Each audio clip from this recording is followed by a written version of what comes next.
panibagong araw, kaya panibagong paninisid na naman tayo sa ilalim ng dagat. At sa araw na nga na ito mga lodi, ay puntahan namin yung bahuran na itinuro sa amin ng isang manugbubo. O yun bang nag-aariya ng trap para sa isda? Dahil ng mga nagdaang gabi ay pumunta sa amin yung kapatid ni Papa. At itong kapatid ni Papa, isa ding manalaot. At yung inaariya niya ay trap para sa mga isda. So sabi niya kay Papa na may mga scallops daw na pumapasok sa trap nila. So pag ganun ay paniguradong maraming scallops talaga. Sa totoo lang kasi mga lodi, ay bihira lang talaga na pumapasok yung scallops sa trap ng isda. Pero linawin ko lang po mga lodi na ang scallops na pumapasok sa trap ay nagkataon lang po yan. At yan po ay madalas na nangyayari kapag sila ay marami talaga. Pero bago ang lahat, kain muna tayo mga lodi. At dito nga din habang kumakain kami ay may papalapit sa aming bangka. At nung malayo pa ay nahirapan talaga kami sa pagkilala kung kaninong bangka. At kung ano ang kailangan nila, bakit sila lumapit sa amin. At nang malapit na sa amin, ayun, bangka pala ng pinsan ko. At ang kailangan pala nila ay tubig. Yung tubig na baon daw kasi nila ay nabuhos. Bumukas daw yung gripo ng water jug nila. Buti na lang ay marami yung tubig na dinala ni Mukong. Kaya yan, nabigyan sila namin. Ay bida naman si Mukong. Pero sa totoo lang din mga lodi, ay itong pinsan ko kasabay din sa plano ni Papa na puntahan ang bahurang ito ay tinuro ng kapatid niya. So napagplanuhan nila na puntahan at subukan sa pag-survey. Actually, tatlo silang pinsan ko yung kasabay sa plano ni Papa na puntahan ang bahurang ito. At para mabilis sa pag-survey at makita agad kung saan banda. At sa totoo lang din, ganito din yung ginagawa namin nung trap pa sa isda, yung hanap buhay namin. Itinuturo ni Papa sa mga pinsan ko yung bahura na kung saan may pumapasok na mga scallops. Yes po mga lodi, yung hanap buhay namin dati ay trap din sa mga isda. At natigil lang yun nung year 2019 at lumipat kami sa ganitong hanap buhay. At naalala ko pa nung ganun pa yung hanap buhay namin, hindi din basta-basta yung hirap. Sa ganung trabaho talaga ako naman so pagdating dito sa laot. Kasi sa ganung trabaho ay ubusan talaga ng puwersa sa paghila ng mga trap. Yung pagkagising mo kinaumagahan, parang ayaw mo nang bumangon at sumama sa laot. Kasi alam mong matinding labanan na naman. Pero walang magawa dahil yun lang pinagkukunan ng kita para mabuhay kaming pamilya. So para mawala ang pagod at sakit sa katawan ay nagbabaon na lang talaga ako ng alaksan. Pero ops, parang naiba na yata yung landas ng mga sinasabi ko. So at dito nga inumpisa na nila Papa at ng partners ko sa pag-survey. At ang kagandahan ngayon sa bahurang ito ay hindi masyadong malakas yung agos. Kagaya ng sinasabi ko na pag ganitong walang agos ay todo galawan talaga. At dito nga din mga lodi, after naming magchismisan ni Mukong ay nagbigay din kaagad ng sinyalis sila Papa. Pero nakapagpatakbo pa kami dyan ng isang beses kasi pinasintrohan namin yung bula nila. Yes po, kailangan nyo talagang pasintrohan yung bula nila nang sa ganun ay lumuwag yung hose nila. At para na rin hindi ka na mahirapan pa sa paglangoy papunta sa napagpwestuhan nila. At ganun na din yung layman para hindi na siya mahirapan sa pagpatakbo ng bangka bago ka lumusong. Kasi kung nakikita nyo kanina ay medyo maalon, so pag ganyan ay mahirapan talaga yung layman sa pagpatakbo ng bangka. So kagaya ng dati mga lodi, para makapag-focus kayo sa inyong panonood ay titigil ko naman muna saglit ang aking pagsasalita. Kaya enjoy po mga lodi.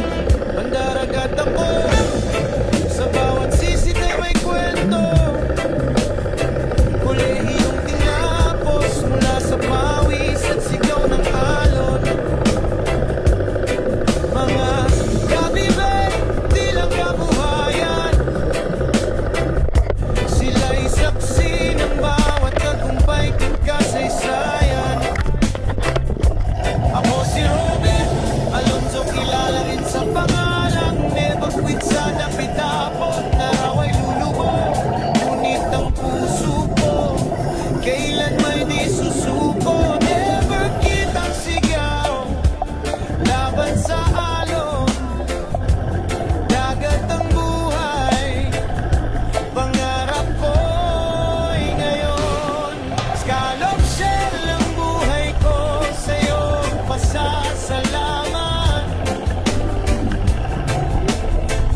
Dahil sa'yo, pangarap ko'y natupad.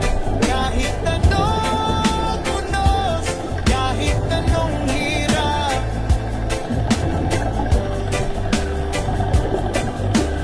Babalik at babalik sa dagat. Kaisla ng higante, dagat ang tahanan.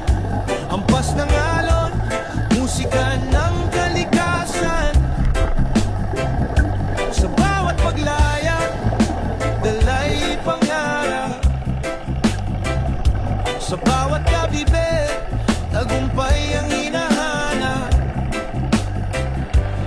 Hindi sa yaman, kundi sa ligaya. Dito sa dagat, puso'y kumakanta. Scallop shell ang sinisisid sa ilalim ng dagat. Sa'yo ang pasasalamat. Dahil sa'yo, pangarap ko'y natupad. Kahit anong unos, kahit anong hirap. Babalik at babalik sa dagat.